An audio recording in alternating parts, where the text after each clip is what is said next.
Selamat datang, kita kembali lagi di pelajaran sejarah minat. Ya, pada pertemuan kali ini kita akan membahas beberapa pemikiran-pemikiran yang melandasi peristiwa penting di Eropa.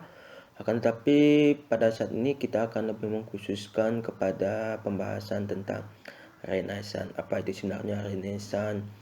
Apa latar belakangnya, kemudian apa yang menyebabkan Renaissance itu muncul? Itu kita akan bahas lebih mendetail nanti.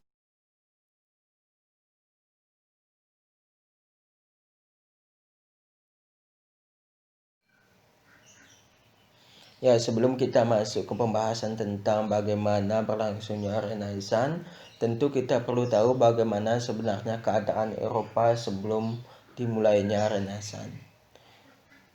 Pada sebelum mulainya Renaissance tersebut, keadaan Eropa masuk pada fase yang namanya abad pertengahan atau abad ke-8.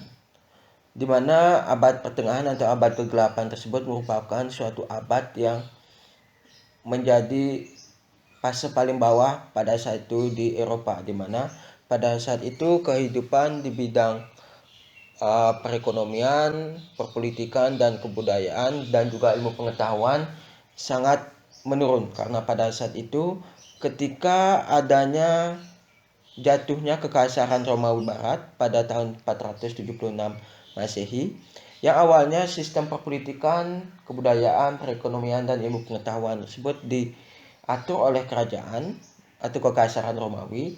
Ketika kekaisaran Romawi jatuh tersebut, di sanalah tatanan perpolitikan, perekonomian, dan kebudayaan tersebut nanti diatur oleh pihak gereja. Sehingga bagaimana semua hal tersebut nanti harus sesuai dengan kehendak gereja. Nah, di sanalah menyebabkan bagaimana perekonomian dan perpolitikan pada saat itu mengalami yang namanya fase paling rendah, sehingga bagaimana kemiskinan kemudian kejahatan merajalela pada saat itu.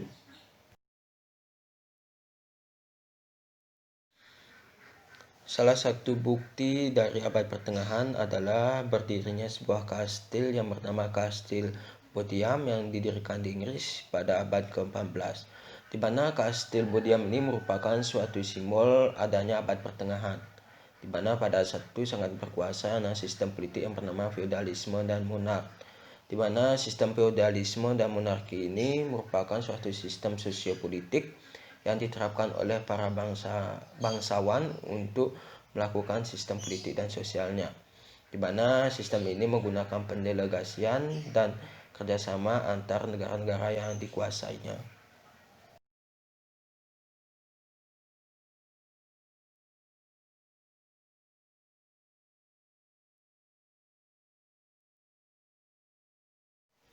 Ya, setelah kita tadi membahas sekilas tentang bagaimana keadaan Eropa sebelum berlangsungnya era Renaissance, maka sekarang kita akan langsung membahas tentang bagaimana berlangsungnya Renaissance tersebut setelah terjadinya zaman ke-8 tersebut. Ya, secara harfiah kata Renaissance dalam bahasa Prancis yang berarti kelahiran kembali, yaitu re ya kembali, dan naitre yang berarti kelahiran. Nah, di sini kalau disimpulkan Renaissance tersebut adalah kelahiran kembali. Tapi yang lahir kembali bukanlah manusianya atau tokohnya, tapi yang dilahirkan kembali adalah bagaimana adanya kebudayaan Yunani dan Romawi kuno yang sempat berjaya sebelum zaman ke-8 tersebut.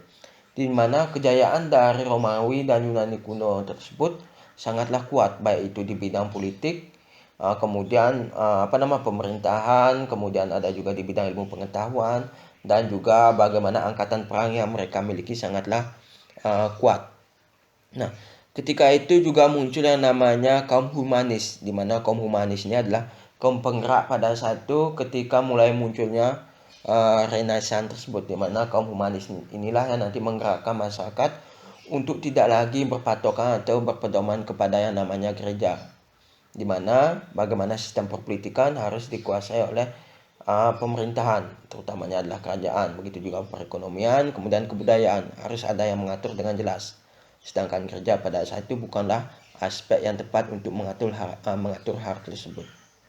Nah, ada beberapa tokoh humanis yang pada saat itu giat melakukan pergerakan-pergerakan seperti halnya Petrarca, kemudian Erasmus, kemudian Thomas More, Cervantes, kemudian Rabelais. Nah, itu adalah beberapa tokoh yang nanti melakukan pergerakan-pergerakan terkait tentang yang namanya humanis atau kemanusiaan pada saat itu.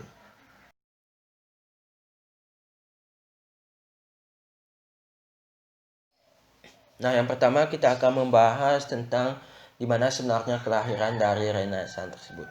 Nah, Renaissance ini pertama kali muncul atau lahir di Eropa, yaitu di kota Florence, Italia. Di mana pada saat itu yang mendukung penuh adanya perkembangan Renaissance pada saat itu adalah Paus Leo ke-10, yaitu dari tahun 1475 sampai 1521.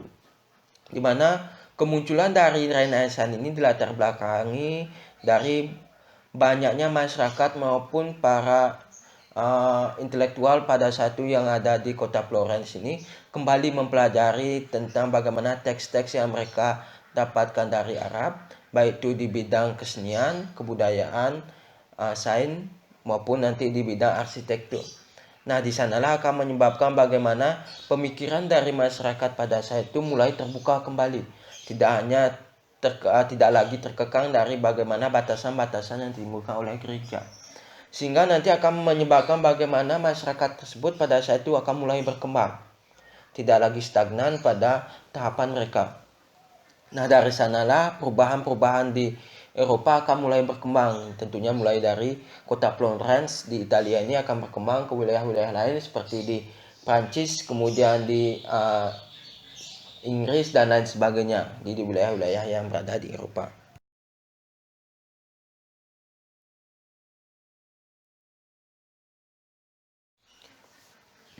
Yang kedua adalah faktor-faktor lahirnya gerakan Renaissance. Ada beberapa hal yang nanti menjadi faktor-faktor lahirnya gerakan Renaissance. Yang pertama adalah munculnya banyak kelas menengah baru, di mana munculnya kelas menengah baru serta kota-kota dagang yang makmur berhasil mengubah cara pandang orang terhadap kehidupan di dunia. Di mana kelas menengah baru tersebut, di mana kelas yang mulai mempelajari tentang bagaimana filsafat-filsafat Yunani dan Romawi kuno, dan juga ilmu pengetahuan yang didapat dari Arab.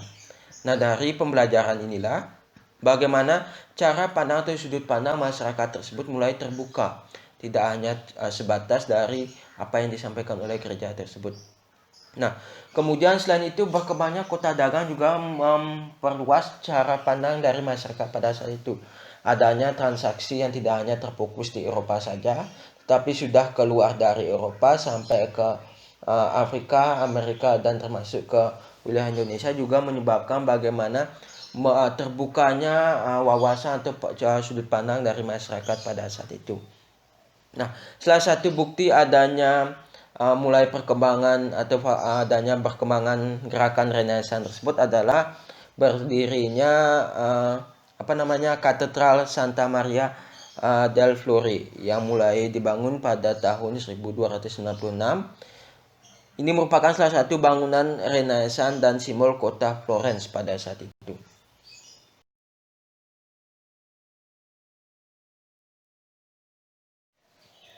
Faktor yang kedua adalah adanya dukungan pengusaha dan bangsawan yang progresif, di mana para penguasa politik Renaissance dan kaum bangsawan yang progresif melopori pengembangan pendidikan berbasis humaniora serta membiayai proyek-proyek besar dalam bidang seni dan budaya.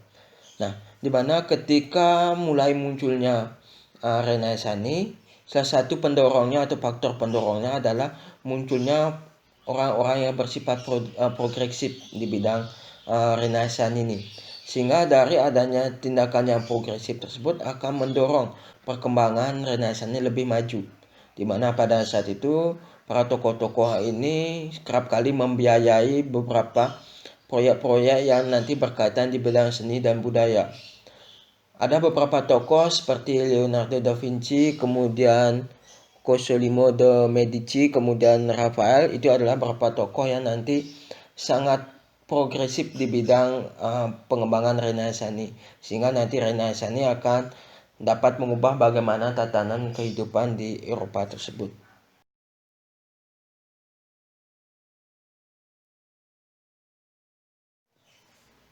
Yang ketiga adalah dampak Renaissance dalam berbagai bidang. Yang pertama adalah sosial budaya. Semangat Renaissance dan humanisme, terutama sikap positif terhadap dunia serta penekanannya pada otonomi dan kebebasan individu, menjadi fondasi bagi lahirnya sekularisme di Eropa. Nah, sekularisme tersebut merupakan suatu sudut pandang tentang kepercayaan atau ideologi atau agama tersebut, di mana sebenarnya adanya agama tersebut tidak bisa dicampur adukkan dengan sistem perpolitikan, sosial maupun perekonomian. Apabila agama dicampur adukan dengan sistem politik, sosial dan ekonomi, itu akan menyebabkan terhambatnya sistem tersebut. Sehingga adanya agama di dalam politik tersebut akan menjadi penghambat dan pemicu adanya permasalahan-permasalahan di bidang politik, begitu juga di bidang sosial maupun di bidang ekonomi tersebut. Itu yang pertama. Kemudian yang kedua, di bidang ekonomi dan politik. Dalam perkembangannya, tumbuh kesadaran bahwa kesejahteraan suatu negara ditentukan oleh banyaknya aset atau modal yang dimiliki serta besarnya volume perdagangan global suatu negara.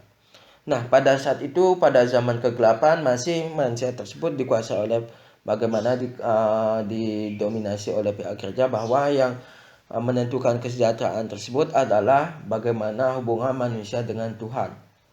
Dan tentu itu tidak bisa dibuktikan secara harfiah.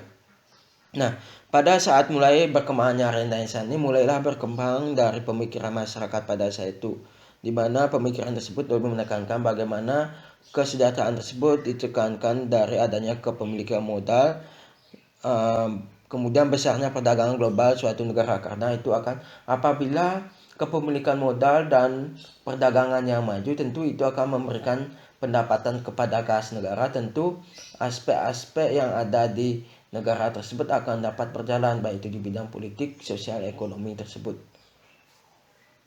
Nah, sekian tadi pembelajaran dari masa Renaissance, semoga dapat dipahami dan dimengerti. Dan dari pembelajaran ini silakan diambil intisarinya, kemudian bisa diaplikasikan dalam kehidupan berbangsa dan bernegara, juga bisa digunakan dalam kehidupan perpolitikan, sosial dan ekonomi. Akhir kata saya ucapkan terima kasih.